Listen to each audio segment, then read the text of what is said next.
तैयार है सुनने के लिए। राजेंद्र पाल गौतम दिल्ली वाले, आइए माननीय मंत्री जी, बहुत ही कम शब्दों में बहुत बड़ी बात करनी है, सब लोग बैठे रहिए। अभी माननीय स्वामी प्रसाद जी मौर्य जी का बहुत जाबाज भाषण होगा जो कल अखबारों में वायरल होगा, उसको जरूर सुन के जाइएगा आप लोग। एक बार ताली बजाइए उनके लिए, है ना। आप पूरा जोश से जोश कम नहीं होने देना है। और निवेदन करूंगा, आप लोग जो व्यवस्था खराब कर रहे हो, आप लोग आ जाइए, बैठिए। लेकिन मान नहीं रही लोग, इतने घोटार है। एक शब्द है उत्तर प्रदेश का जी, आदरणीय गौतम साहब।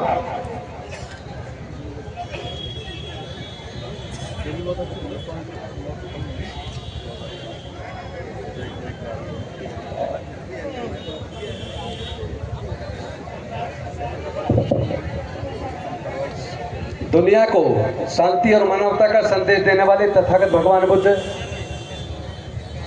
हमारी हजारों साल की गुलामी को तोड़कर हमारे जीवन में विकास का रास्ता बनाने वाले डॉक्टर बाबा साहेब अम्बेडकर जी, संत गुरु रविदास जी,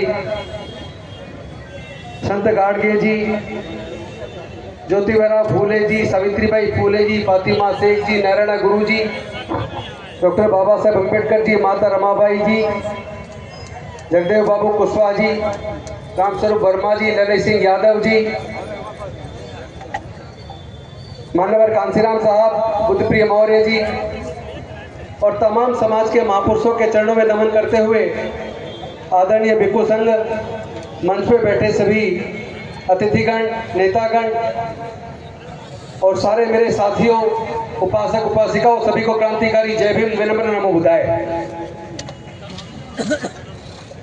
साथियों, बहुत सारी बातें हमारे अनेकों साथियों ने कही,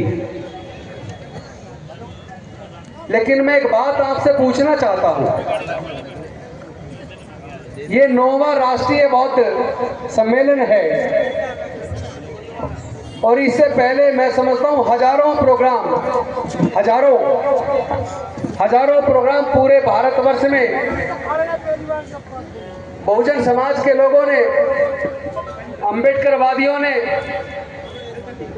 हजार प्रोग्राम पूरे देश में किए हैं और उन हजारों प्रोग्रामों को करने में हजारों करोड़ रुपए अब तक खर्च हो गए होंगे। बाबा साहेब के दिए रिजर्वेशन से हजारों लोग राज्यों के अंदर मंत्री बने, विधायक बने, केंद्र के अंदर सैकड़ों मंत्री बने, मुख्यमंत्री बने, यहां तक राष्ट्रपति बने। लेकिन मैं एक सवाल आप सबसे पूछना चाहता हूं, जो मंच पे बैठे हुए उनसे भी पूछना चाहता हूं और जो नीचे बैठे हुए उनसे भी पूछना चाहता हूं, जो अकेले डॉक्टर बाबा साहेब अम्बेडकर हमें और आपको सबको देकर चले गए, क्या हमारे सारे विधायक मंत्री मिलकर भी उसको बचा के रख पाए? जो डॉक्टर बाबा साहेब अम्बेडकर ने दिया है वो गंवा दिया ना। तो हमने पाया क्या? डॉक्टर बाबा साहेब अम्बेडकर जी ने अपने 5 में से 4 बच्चे गंवा दिए, अपनी जवान पत्नी माता रमाबाई को गंवा दिया, अपना पूरा जीवन जलाकर हमारे जीवन में प्रकाश देकर गए, पढ़ने का रास्ता बनाकर गए, रिजर्वेशन के माध्यम से नौकरी का रास्ता बनाकर गए, राजनीति में रास्ते खोलकर हमें विधायक, मंत्री, मुख्यमंत्री, राष्ट्रपति बनाने का रास्ता बनाकर गए। लेकिन आज की सरकारों ने देश की सारी सार्वजनिक उपक्रम की कंपनियों को बेच डाला, रेलवेज को आधा से ज्यादा प्राइवेटाइज कर दिया, आधे से ज्यादा बैंक बेच दिए, आधे से ज्यादा इंश्योरेंस कंपनियां बेच दी, एयर इंडिया बेच दिया, एयरपोर्ट बेच दिए, देश के बंदरगाह बेच दिए, पाल्को बेच दिया, नाल्को बेच दिया, गैस कंपनियां बेच दी, पेट्रोलियम कंपनियां बेच दी। जहां लाखों लाख लोगों को रोजगार मिल जाया करता था, वो लाखों लाख रोजगार देने वाली कंपनी भारत की सरकारों ने बेच दी। और बड़े मुश्किल से हमारे लोग पढ़ लिख कर बाबा साहेब के रिजर्वेशन से नौकरियों में आए थे। एक मध्यम वर्ग बना था, उस मध्यम वर्ग के चंदे से बाम सेफ चलता था, उस मध्यम वर्ग के चंदे से हमारे सारे संगठनों के प्रोग्राम होते थे। आज वो मध्यम वर्ग खत्म होता जा रहा है। मैं पूरे देश में जहां भी जाता हूं, इतने लोग या तो बेरोजगार जवान लड़के मिलते हैं या फिर बुजुर्ग रिटायर्ड नौकरी से रिटायर्ड बुजुर्ग मिलते हैं। नौकरियां मिल नहीं रही हैं और शिक्षा को इतना महंगा कर दिया कि हमारे हाथ से शिक्षा भी छिन गई है। ऐसे में क्या इस बात पे चर्चा नहीं होनी चाहिए कि अब हमारे आगे का रास्ता क्या बने, हमारे आने वाले बच्चों का भविष्य कैसे सुरक्षित हो? क्या पैसे के अभाव में हमारे लोग अपने बच्चों की पढ़ाई को छुड़वा नहीं देंगे? जब रोजगार नहीं होगा, नौकरियां नहीं होंगी, इतना पैसा हमारे लोगों के पास नहीं है कि अपने खुद के बिजनेस शुरू कर लें। सरकारों से जो योजनाएं चलती थी, जिस योजनाओं से सस्ते दर पे हमारे लोगों को लोन मिल जाया करता था, जिस लोन से छोटे मोटे रोजगार शुरू किया करते थे, आज देश की सरकारों ने schedule caste component plan fund को भी घटाते घटाते लगभग खत्म कर दिया। शेड्यूल ट्राइब सब प्लान का भी फंड लगातार घटाते घटाते खत्म कर दिया। यानी केवल आपकी नौकरियां खत्म नहीं की, शिक्षा महंगा करके केवल आपके बच्चों से शिक्षा नहीं छीनी, बल्कि जितनी भी योजनाएं सरकार के द्वारा चला करती थी, जो डॉक्टर बाबा साहब अम्बेडकर की कुर्बानी से बनी थी, जिसको हमारे बाबू जगजीवन राम जी और उनके बाद के नेताओं ने कहीं ना कहीं आगे बढ़ाया था, पिछले 30 सालों में सारी योजनाएं एक एक करके दम तोड़ती जा रही हैं और हमारे नेतागण चुप्पी साधे हुए हैं। और जो बोलते हैं उन्हें कुर्सी छोड़नी पड़ती है। लेकिन मैं आपसे पूछना चाहता हूं, कुर्सी को बचाए रखना ज्यादा जरूरी है या समाज की लड़ाई लड़ने के लिए समाज के मुद्दों पे बोलना ज्यादा जरूरी है? हमारे सामने विकल्प रखा कि तुमने बौद्ध धर्म की दीक्षा ली, 12,000 लोगों को बौद्ध बनाया, एक मंत्री रहते हुए तुमने ऐसा काम किया, अब तुम दो में से एक रास्ता चुन लो, या तो डॉक्टर बाबा साहब अम्बेडकर का रास्ता आगे बढ़ाओ, या तो डॉक्टर बाबा साहब अम्बेडकर की विचारधारा और बुद्ध की विचारधारा आगे बढ़ाओ, या फिर हमारे मंत्रिमंडल में मंत्री रहो। हमने कहा हम इस्तीफा भेज रहे हैं, हम डॉक्टर बाबा साहब अम्बेडकर का मिशन चलाएंगे।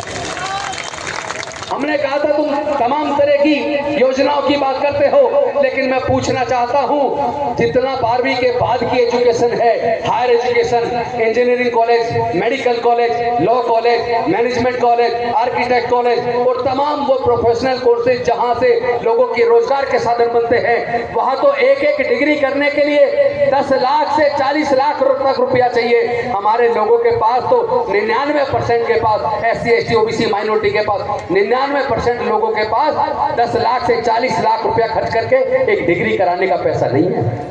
पढ़ाई छूट रही है हमारे युवाओं की, नौकरियां मिल नहीं रही है, आगे का बढ़ने का रास्ता बंद हो रहा है और हम केवल नकली राजनीति करते रहे, छोटे मोटे मंत्री MLA MP बन जाए, उससे क्या हासिल हो जाएगा? कुछ हासिल होने वाला नहीं है साथियों। इस लड़ाई को लड़ना पड़ेगा और ये लड़ाई कुर्बानी मांग रही है, ये लड़ाई कुर्बानी मांग रही है। आप एक बात याद रखो, इस अंधविश्वास पाखंडवाद ने पूरे देश को डुबो दिया और उसमें SC ST OBC और माइनॉरिटी के लोग ज्यादा डूब गए। मैं पूछना चाहता हूँ, क्या लोग अपने घर पे नहाते नहीं है? क्या पूरे देश के अंदर नदियां नहीं है? क्या नदियों के अंदर हमारे लोग कितना वहीं से खेती करते हैं, पानी लेकर वहीं पे नहा लेते हैं, वहीं पे अपने भैंसों को चराते हैं? क्या मिल गया? क्या तरक्की मिल गई इससे? मतलब अंधे होकर पूरा सरकार ऐसे महिमा मंडन करने में लगी है। अगर इतना ही अच्छा तुम्हारा धर्म है तो पूरे दुनिया में क्यों नहीं फैला? पूरे दुनिया में क्यों नहीं फैला? लेकिन बुद्ध का धम्म पूरे दुनिया में फैल गया, बिना पैसे के, बिना किसी लालच के। दूसरे लोगों पर आरोप लगता है, ईसाइयों पर, मुस्लिमों पर आरोप लगता है, वो लालच देकर अपने धर्म को फैला रहे हैं। लेकिन मैं आप सबसे पूछना चाहता हूं, क्या बौद्ध धर्म को फैलाने के लिए किसी ने कभी कोई लालच दिया?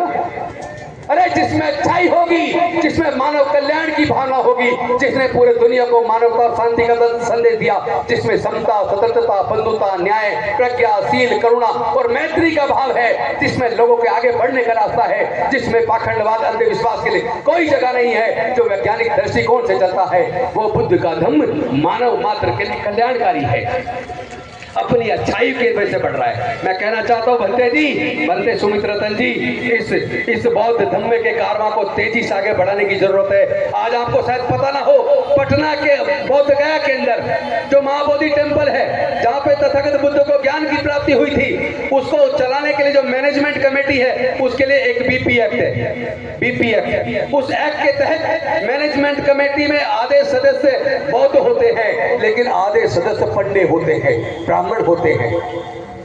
आपने क्या कभी देखा किसी क्रिश्चियन के चर्च को मैनेज करने के लिए मैनेजमेंट कमेटी में क्रिश्चियन से अलग किसी और दूसरे धर्म का आदमी हो? आपने देखा किसी मस्जिद को चलाने के लिए मैनेजमेंट कमेटी के अंदर मुस्लिम से अलग किसी और धर्म का आदमी हो? आपने कभी देखा किसी गुरुद्वारे के अंदर सिखों से अलग किसी दूसरे धर्म का आदमी मैनेजमेंट कमेटी में हो? आपने कभी देखा किसी हिंदू मंदिर के अंदर उसका संचालन करने के लिए किसी दूसरे धर्म के हो? तो फिर बौद्धों का आस्था का केंद्र जहां जहां तथागत बुद्ध को ज्ञान की प्राप्ति हुई, उस महाबोधि टेम्पल को चलाने के लिए मैनेजमेंट कमेटी में बौद्धों से अलग आधे हिंदू क्यों लगे? उस एक्ट को खत्म किया जाए, इसके लिए बहुत बड़ा आंदोलन चल रहा है। पटना के अंदर रैली की हम गए थे और इस वक्त वहां पे भूख हड़ताल चल रही है। बोध गया के अंदर भूख हड़ताल चल रही है। अभी पूरे 1 महीने पूरे बिहार में रथ यात्रा निकाल के लोगों को जागरूक किया गया और वहां लोग बहुत बड़ी मात्रा में लोग भूख हड़ताल पे बैठे हैं। मैं आप सबसे निवेदन करता हूं, आप सब लोग मुल्क के पूरे देश के लोगों को, आप लोग कहते हैं कि हम बौद्ध हैं, बौद्ध विचारधारा को मानते हैं, तो क्या आप ये नहीं मानते कि बौद्धों की आस्था का केंद्र महाबोधि टेम्पल वो मुक्त होना चाहिए, ब्राह्मणों से मुक्त होना चाहिए, पूरी तरीके से बौद्धों के हक में आना चाहिए? क्या आप तैयार हैं? इस लड़ाई को लड़ना पड़ेगा। आप समझिए, हमारे साथी, हमारे बौद्ध भिक्षु और समाज के लोग, बौद्ध लोग वहां भूख हड़ताल पे बैठे हैं। क्या हमें और आपको सबको उनका साथ देना चाहिए कि नहीं देना चाहिए? हम इस लड़ाई को लड़ेंगे। मैं खुद 2-3 दिन के बाद बौद्ध गया जाने वाला हूं। इस लड़ाई को तेज करेंगे। हम जानते हैं ये लड़ाई कुर्बानी मांग रही है, हम कुर्बानी देने के लिए तैयार हैं, लेकिन अपनी आस्था के, तुम्हारी आस्था आस्था है, हमारी आस्था की कोई कदर नहीं है। अरे आपने तो वो मस्जिद तोड़कर वहां जो मंदिर बनाया, पता नहीं कितने लोग मारे गए, पूरे देश में दंगे हुए। मतलब तुम्हारी आस्था आस्था है, हमारी आस्था आस्था नहीं है। हमारे बौद्ध मंदिर के अंदर ब्राह्मणों का क्या काम? उसके अंदर केवल बौद्ध पुजारी होने चाहिए, केवल बौद्ध होने चाहिए। इस लड़ाई को हम तेज करेंगे। और साथियों, मैं बनते सुमित रतन जी को बधाई देता हूं इस 9वें बौद्ध सम्मेलन के लिए, लेकिन साथ ही साथ निवेदन करता हूं कि ये सम्मेलन तो जारी रहे, लेकिन बौद्ध बनना नाम मात्र का बौद्ध मत बनिए। 22 प्रतिज्ञाएं लेने से, बौद्ध धर्म की दीक्षा लेने से काम नहीं चलेगा। बुद्ध की विचारधारा में वो आत्मसात करने से, अपने आचरण में उतारने से काम चलेगा। आप बौद्ध भी बने और आप अंधविश्वास पाखंडवाद भी माने, आप फिर वो फेरे भी करवाएंगे, आप बच्चे का नामकरण भी उसको बुला के करवाएंगे। ये दोहरी नीति नहीं चलेगी। इसी की वजह से बौद्ध धर्म का ह्रास हुआ है, इसी की वजह से हम लोग, हमारा पतन हो रहा है, इसी की वजह से हम पिछड़ रहे हैं, इसी की वजह से हमारा सब कुछ छिनता जा रहा है। अगर हम लोग प्योर बौद्ध बन जाएं और बुद्ध की विचारधारा को आत्मसात करें, अपने आचरण में उतारें, तो निश्चित तौर पर हमारा आपका सबका कल्याण होगा और भारत आगे बढ़ेगा। क्योंकि डॉक्टर बाबा साहेब अम्बेडकर जी ने 25 नवंबर 1949 को अपने भाषण में कहा था, उन्होंने कहा था कि जिस दिन देश के लोग धर्म को देश से ऊपर मान लेंगे, उस दिन देश तबाह हो जाएगा, लोग गुलाम हो जाएंगे। आज भारत को सरकारें खुद गुलामी की तरफ लेके जा रही है। आपकी पढ़ाई का खर्च नहीं बढ़ाएंगे, आपके बच्चों की हायर एजुकेशन की फीस माफ नहीं करेंगे, आपके बच्चों को वजीफा नहीं देंगे, लेकिन मंदिर के लिए हजारों करोड़, और ये अदर कुंभ, फलाना कुंभ, ढिकड़ा कुंभ, उसके लिए हजारों करोड़ लगा देंगे। अरे हम लोग मेहनत कश लोग हैं, अपनी कमाई से खाते हैं, मेहनत करके कमाते हैं। इस मिशन को मजबूत कीजिए, अंधविश्वास पाखंडवाद को त्याग दीजिए, निश्चित तौर पे आपका विकास होगा। इन्हीं शब्दों के साथ मैं अपनी वाणी को विराम देता हूं, चूंकि और भी कई साथी को बोलने बंदे जी ने बताया 5 बजे समापन करना है। मैं इसलिए अपनी बात को बीच में ही रोककर बाकी साथियों को समय दूंगा। बहुत बहुत धन्यवाद। नमो बुद्धाय। जय भीम, जय भारत, जय संविधान, जोहार। जय जय जय जय जय भीम, जय जय जय जय जय भीम, जय जय जय जय जय भीम।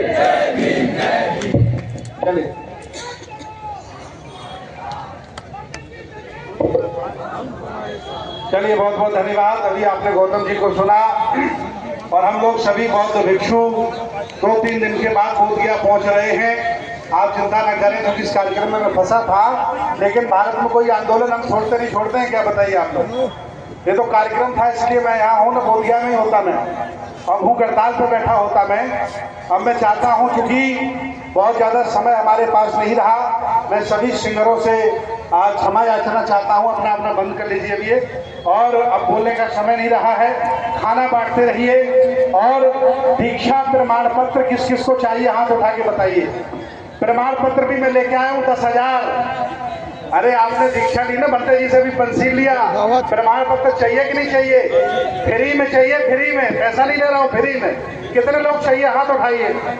मैं वॉलंटियर लोगों से निवेदन कर रहा हूं, पीछे दीक्षा प्रमाण पत्र रखे हैं और उन्हें 100 हाथ में लेकर 200 हाथ में लेकर के लोगों के पास पहुंचा दीजिए, ताकि उनके पास मैसेज ये रहे कि मैं वहां गया था, मुझे एक प्रमाण पत्र मिला था। ठीक है ना? और मैं चूंकि ये संचालन का काम बहुत खतरनाक होता है, इससे लोग बड़े नाराज हो जाते हैं, लेकिन चूंकि मैं न करूं तो कौन करेगा, लोग नाम भी नहीं जानते सबके, इसलिए मजबूरन मुझे करना पड़ता है। अब समय हमारे पास ज़्यादा नहीं बचा है क्योंकि माननीय स्वामी प्रसाद मौर्य जी का भाषण है। अब मैं 1 मिनट समय दे सकता हूँ आदरणीय कमिश्नर साहब सरजीत सिंह खंडसाल साहब को। आइए 1 मिनट में अपनी बात करें। गाजियाबाद से चल के आए हैं। इसके बाद आईजी साहब हमारे बैठे हैं, आदरणीय लखनलाल साहब सीनियर IPS अफसर और आदरणीय डॉक्टर सुरेंद्र बौद्ध, इनका भी 2-2 मिनट का समय हम देना चाहेंगे क्योंकि बौद्ध धर्म का दर्शन ये देना चाहते हैं और बताना चाहते हैं बुद्ध के बारे में। इसके बाद आदरणीय गवई साहब और बाद में स्वामी प्रसाद मौर्य जी। अभी आप डटे रहिएगा, ठीक है? जाइएगा नहीं। अभी खाना पानी आपके पास आ रहा है। खाना किस किस के पास पहुंच गया? हाथ उठा के बताइए। खाना मतलब पानी नहीं पहुंचा क्या? पानी भी आ रहा है ना? चलिए पानी भी आ रहा है और सब लोग पहुंचाइए खाना पानी। आदरणीय खंडसिंह सरदार साहब जी। साथियों, में भूमिका में कोई समय ना लेते हुए सीधे मुद्दे की बात पर आता हूँ। इस देश के अंदर जब तक हमारा बहुजनों का बोलबाला नहीं होगा तब तक हमारी कद्र नहीं होगी। इसलिए मैं एक नारा लगाऊंगा, आप लोग दुगनी तारीख के हुए लगाइए नारा। जय भीम, जय संविधान, जय भारत। दोस्तों, मेरा नाम सरजीत सिंह खंडसाल और इससे निकल कर आता ये जो खंडसाल है ये जातीय व्यवस्था से मतलब नहीं रखता। ये मेरे गांव का नाम है जो कि मैं जातीय व्यवस्था में विश्वास नहीं करता हूँ। ये जातियां नस्लें जानवरों में होती है। मुर्रा भैंस, साहिवाल बैल, हरियाणवी बैल, इंसानों की जाति सिर्फ एक है और वो है मानव। हमारा धर्म एक है, वो है मानवता। और उससे भी ऊपर जो धर्म है हमारा बौद्ध धर्म दुनिया का सबसे सर्वोच्च। मुझे लगता है क्योंकि समय बहुत ही कम है, मुझे 1 मिनट का समय दिया गया है, इसलिए मैं अपनी ऐसे प्रमाण पत्र नहीं बटेंगे जो बांट रहे हैं। पीछे से बांटिए भाई, पीछे से जाइए। मैं कविता के रूप में 2 लाइन सुनाना चाहता हूँ। मैं अभी सभी लोग अपने स्थान पर बैठे रहिए, सब वहीं आ रहा जी। 31 दिसंबर को हार्ट अटैक हुआ था जीबी पंत हॉस्पिटल में। मेरा स्टंट डला हुआ है, लेकिन आदरणीय स्वामी जी के निवेदन पे मैं उस हालत में यहाँ पे आया हूँ और स्टंट टू स्टंट कुछ नहीं है, ये हार्ट अटैक कुछ नहीं है। आप लोग की दुआएं होंगी तो हम लोग इस मैसेज को पूरे देश में ले जाएंगे। इसलिए मैं कहता हूं कि क्या पता कब मौत का पैगाम आ जाए, क्या पता कब मौत का पैगाम आ जाए और जिंदगी की आखिरी शाम आ जाए, जिंदगी की आखिरी शाम आ जाए। मैं तो तलाश करता हूं ऐसे मौके की दोस्तों, मेरी जिंदगी किसी के काम आ जाए। ये मेरी आंखें दान, ये मेरी बॉडी दान और इस कार्यक्रम के लिए सब कुछ समर्पित है। इसी बातों के साथ अपनी वाणी को विराम देता हूँ। बहुत बहुत धन्यवाद आदरणीय पंडित जी, बहुत बहुत धन्यवाद। इसके बाद मैं नाम पढ़ रहा हूँ, ये लोग तैयार रहें। आदरणीय पन्नालाल जी।